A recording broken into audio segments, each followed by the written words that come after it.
ताई, या ठिकाणी महानगर महिला मोर्चा ठाकरे गट आंदोलन करत आहेत. काय विषय होता नेमका? जय महाराष्ट्र. मी मनीषा पाटील, महानगर अध्यक्ष उबाठा गट.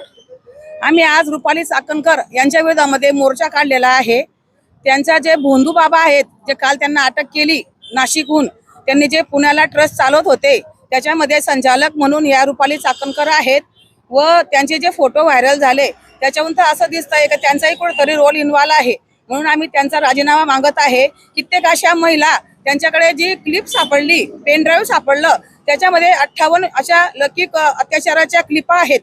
त्या क्लिपा रुपाली ताई चाकणकर त्या डिस्ट्रॉय करू शकतात, त्यांना जर पदावर ठेवलं तर. म्हणून त्यांचा आम्हाला तात्काळ राजीनामा पाहिजे आहे. म्हणून आम्ही हा मोर्चा म्हणजे आज मोर्चा केला.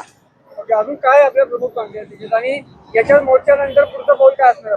पुढचं पाऊल रुपाली ताई चाकणकरांचा जर राजीनामा आदरणीय मुख्यमंत्री साहेबांनी चौकशी करून नाही घेतला तर आम्ही आदरणीय सुमित्राताई पवार यांची आम्ही भेट घेऊ आणि त्यांचा आणि जे खळात आहेत अशोक कॅप्टन जो भोंदू बाबा आहे त्यांना अटक केली, त्या अटकमध्ये सुद्धा रुपालीताई चाकणकरांना सह आरोपी करावं ही आमची ठाकरे गटाची मागणी आहे.